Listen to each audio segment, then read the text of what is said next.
même pour le nettoyage de canapé, moi-même, j'ai donné le ton. Il y a eu un commentaire sur l'une de mes vidéos dans laquelle je parlais un peu du capital qu'il faut avoir pour un projet, particulièrement de pressing. Voilà, ça peut être n'importe quel projet. Voilà. Seulement, ce commentaire me permet de dévoiler un bref aperçu de ce pourquoi je suis sur les réseaux sociaux. Je vous ai dit, quand j'ai commencé à parler de ce que je faisais, il y a eu l'engouement et puis beaucoup ont demandé à apprendre. Ça fait que je me suis lancé un peu dans les formations, j'ai plutôt communiqué sur l'activité que je fais, voilà, qui est principalement le pressing. Mais vous savez que dernièrement, c'est un service que je suis en train de diversifier avec le nettoyage du canapé et puis la vente de produits de pressing. Parce que beaucoup l'ont demandé. Voilà, je suis en train de préparer la boutique, voilà, pour mettre à votre disposition tous les produits que je vous ai montrés là. Voilà, pour mettre ça à votre disposition. C'est pas facile d'avoir les produits. Moi-même, j'ai mis longtemps avant d'avoir vraiment les produits qu'il faut. Donc, quand j'ai commencé, il n'y avait pas cet accès-là, non seulement aux machines même, les machines étaient encore beaucoup chères. Aujourd'hui, c'est beaucoup moins cher. Voilà, il y a beaucoup de marques sur le marché, c'est beaucoup moins cher. Donc, c'est beaucoup plus facile. Et aujourd'hui, il y a accès aux produits quand même. Voilà, vous pouvez avoir accès à plusieurs qualités de produits. Voilà. Donc, ce que moi je peux avoir pour mettre à votre disposition, je vais mettre ça à votre disposition. C'est un service que je ne voulais pas faire, que je ne voulais pas faire. Voilà, parce que mon objectif n'était pas de vous faire le pressing dès le départ. C'était pas ça mon objectif et ce n'est pas ça mon objectif, bien que il y ait beaucoup d'engouement et que c'est très bien d'ailleurs.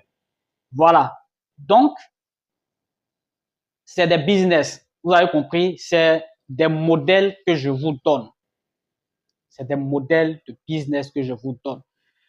Et c'est des choses qui peuvent vous permettre de démarrer quelque part. Vous avez vu que même pour le nettoyage de canapé, moi-même, j'ai donné le ton. Moi-même, je fais, je ne suis pas obligé de le faire. Je peux ne même pas le faire. Je peux engager des gens pour le faire.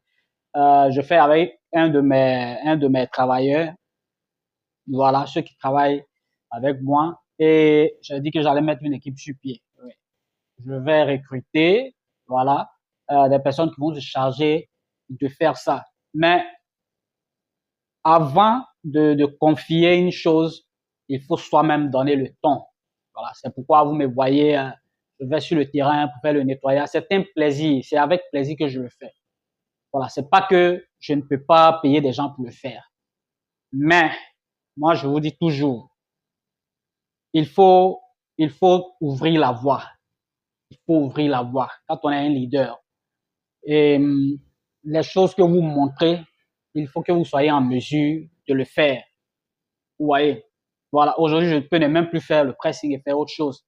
Et ça, je vais le faire parce que je vais ouvrir la voie. Il y a tellement de choses que je vais vous montrer. Voilà, c'est vrai que le chemin n'est pas facile, mais il y a plein de choses que je vais partager avec vous. On est ici en Afrique, là. Il y a tellement d'opportunités. C'est l'argent, les accompagnements qui nous manquent. Sinon, il y a énormément de choses à faire. Et ça, c'est la bonne nouvelle que je vais partager avec vous. Voilà, donc, la question qui a été posée sous la vidéo dans laquelle je disais, vous pouvez démarrer avec 500 000. C'est une ancienne vidéo, c'est il y a plus d'un an. Il y a plus d'un an, la vidéo. Et quelqu'un a posé la question à savoir, est-ce que la personne peut démarrer, la personne qui a mis le commentaire, est-ce qu'elle peut démarrer avec le Fanico, vu qu'elle n'a pas de moyens pour acheter une machine à laver? Est-ce qu'elle peut commencer à laver les habits à la main à domicile? Voilà, chez des gens, chez des personnes. Est-ce qu'elle peut commencer avec ça? C'est tout à fait oui. C'est la même chose. C'est un très bon projet. Et je le dis, chacun fait, je sais pas, mais il y a longtemps, je vous dis ça. Chacun commence là où il peut commencer. Est-ce que vous voyez? Moi, j'ai commencé, en tout cas, pour ce qui est du domaine de pressing, blanchisserie, tout ce qui va. J'ai commencé avec un fer à repasser. Pour ceux qui me suivent depuis longtemps, ils le savent. La première affaire que j'avais, mon premier business que j'ai mis sur pied juste après le bac, la crise de 2011 a mis ça à plat, alors que c'était très bien parti. Voilà, j'avais un magasin de produits cosmétiques, une parfumerie en quelque sorte, qui marchait très bien. J'étais à l'étape même où je me préparais à aller voir les, comment je vais dire, les usines là, les usines qui produisent, les marques là.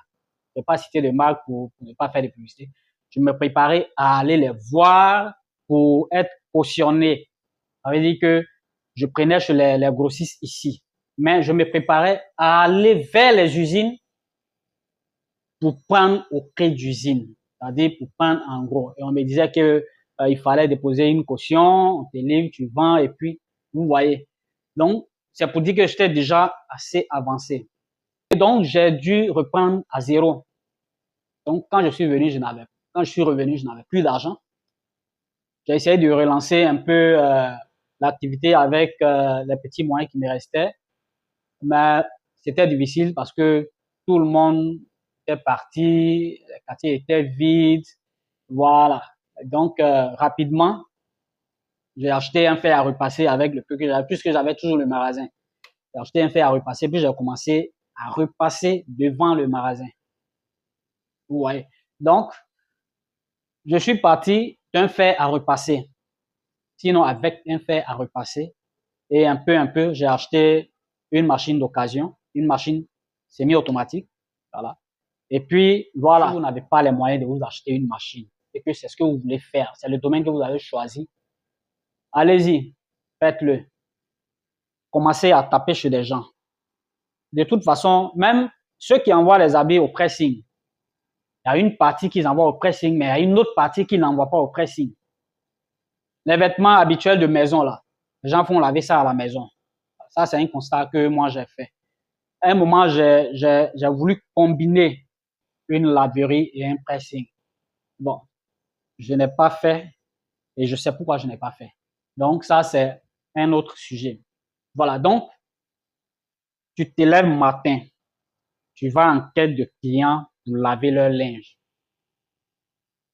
Tu vas avoir des clients pour le faire. Et un peu là. L'argent là, tu vas gérer ça comme il le faut. Et c'est grâce à cet argent-là que tu vas acheter une machine, que tu vas acheter 2 machines, que tu vas acheter 3 machines, que tu vas devenir un pressing qui au fur et à mesure va devenir un grand pressing, peut-être un pressing industriel plus tard. Il faut que nous, les Africains, nous comprenions ce système-là. Donc, pour la question posée, c'est ce qu'il y a à faire. Préparez-vous, demain vous vous levez. Déjà, n'attendez pas longtemps, n'attendez pas encore. Ça là, ça demande pas ça demande rien d'autre. Juste vous-même. Ça ne demande que vous et votre volonté. Vous vous levez un matin parce que dans ce cas de figure-là, vous rendez chez les gens, c'est eux-mêmes qui achètent le morceau de savon, c'est eux-mêmes qui achètent tout ce qu'il faut, c'est eux-mêmes qui vous donnent de l'eau, c'est eux-mêmes qui vous donnent des bassines. Vous lavez juste, vous mettez sur la corde et vous en allez. Le reste là, c'est eux-mêmes qui gèrent. C'est pas compliqué. Ça demande rien d'autre que de vous lever matin pour aller à la recherche de clients. C'est tout ce que ça vous demande. Vous n'avez rien à payer. Peut-être le bois à linge, le bois que les femmes lavent le linge dessus là. Voilà, c'est tout ce qu'il vous faut. Tout ce qu'il vous faut.